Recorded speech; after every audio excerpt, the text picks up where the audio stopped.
Мы разговариваем с населением уже на протяжении, 15 дней. Люди высказывают разное мнение. И полнокровные, полноценные жители Сухумского района, граждане этой страны.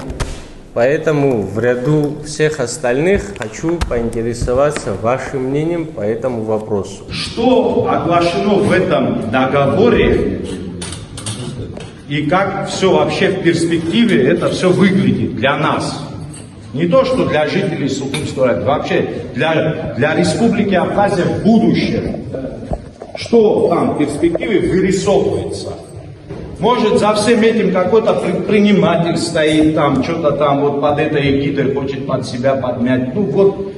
По ним, это вопрос вообще в целом интересует. Понятно, что Россия это стратегический партнер Абхазии, признали Абхазию, там всячески нам помогают, да, но в ущерб себе зачем мы должны какие-то договора подписывать? Потому что не такая мы большая республика, чтобы мы что-то в ущерб себе там говорили или делали. У нас не такие большие радужные перспективы в будущем вообще на дальнейшее, если здраво вообще оценивать ситуацию сегодня, глядя вот на то, что происходит вокруг нас. Понятно, что мы ничего глобально решить не можем, но завтра что нас ждет после таких договоров, вот это мне интересует. Надо это нам совсем или нет? Вы люди те, которые просто скажем, в теме этого. Я далек, у меня свои проблемы. Огород вырастить, продать, семью прокормить. Объясните, я вообще против, чтобы кому-то что-то давать. Или отдавать. Вообще против. Никому ничего. Вообще пользуйтесь все, но это с юрисдикцией нашего государства никуда налево не должно уходить. Когда человек вступает в свою сознательную жизнь, когда он начинает, это что со школы вложено в каждого из нас. Что вкладывают? Мать, родина, семья, правильно? Эти вопросы изначально в каждом человеке заложены. На сегодняшний день какой вопрос о передаче в собственность мы можем озвучивать? Мы не имеем права этого делать. Я хочу подчеркнуть такой момент, в народе разное мнение бытует, а то говорят, приходят к людям, я буду говорить прямо, в заблуждение пытаются ввести о том, что если мы в собственность не передадим, пенсии отнимут, военные базы выйдут. Это все неправда. Невозможно подводить так договора, которые 100 договоров подписаны между нашим партнером российскими нами. Невозможно это к исполнению. Я хотел подчеркнуть момент, что чтобы не было разговоров о том, что искусственно поднимается волна оппозиции некоторыми общественниками. Здесь вопрос вообще не политического характера, здесь вопрос патриотизма. Российская Федерация наш стратегический партнер, с кем мы всегда будем рядом находиться. Да, государство у нас маленькое, у нас небольшие возможности, но что в наших силах, мы всегда в пользу них сделаем, рядом встанем. Это сегодня доказательство того, чем занимаются наши братья на Донбассе. Поддерживают русский мир на Донбассе. Буквально вчера хоронили еще одного из наших братьев, абхаза парня. И идут ребята и погибают за русский мир. За мир во всем мире, если можно так сказать. И мы всегда будем Россию поддерживать.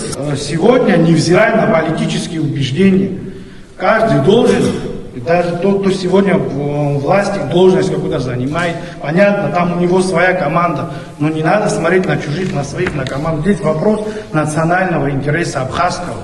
Я думаю, что в этом мы все должны вместе быть.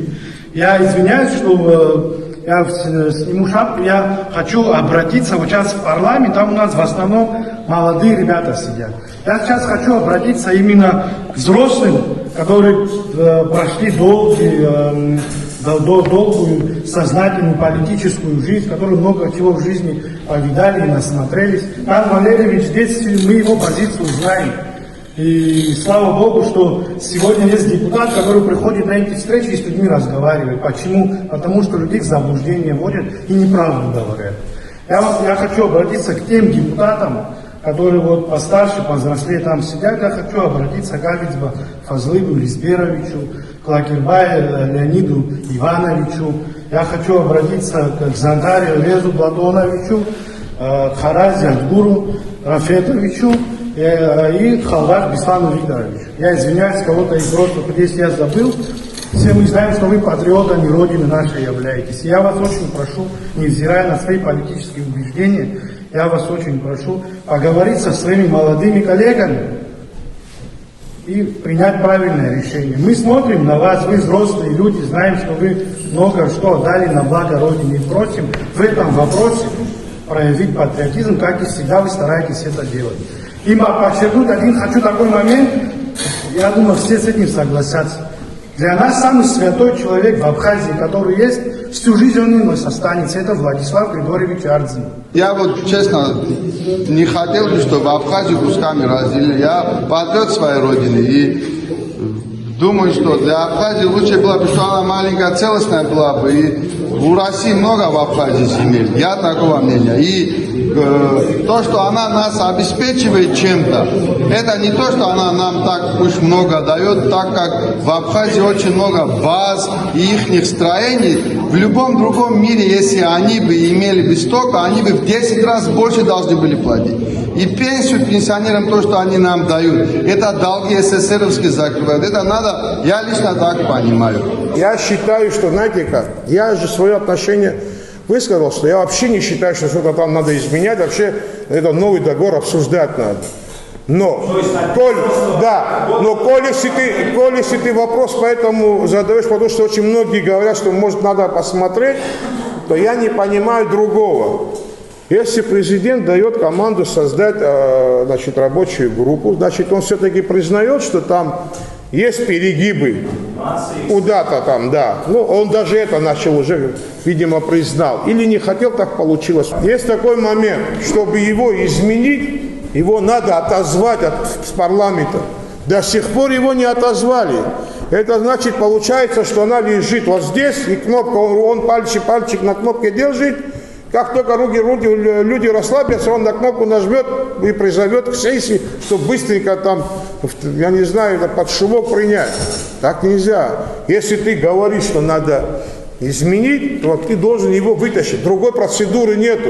Он должен был отозвать, чтобы внести туда изменения.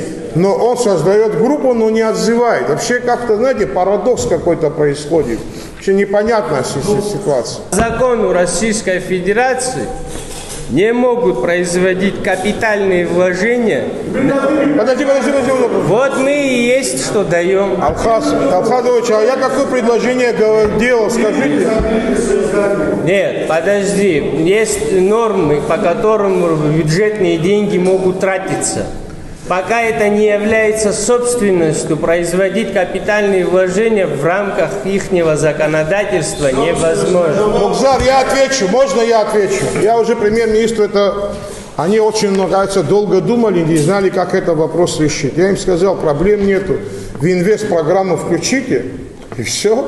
Пусть они оценят все ремонтные дела.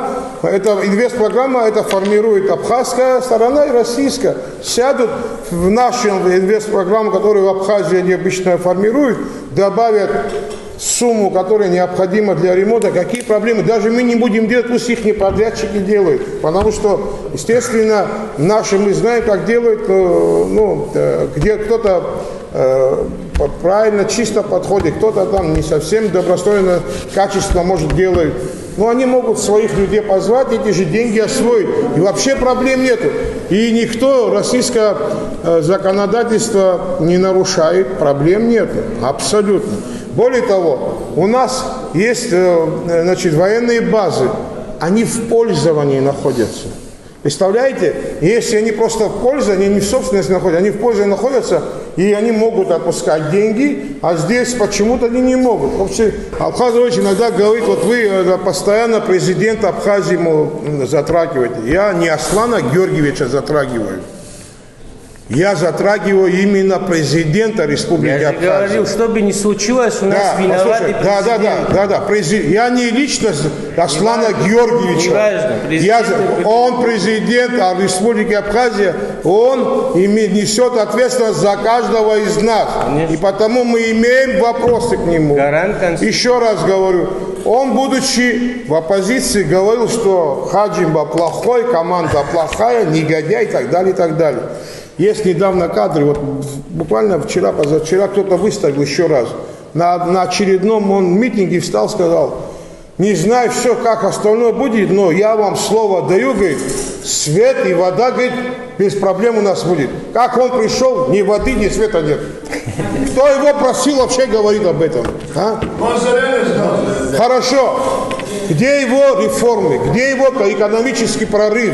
Где его рабочие места? Что они создали? Кроме того, что они нам свет подняли, на воду сейчас поднимают, топливо поднялось. Что еще? Я же вчера как-то говорил, вот... Нет, знаете, что осталось? У них проблема, серьезная проблема.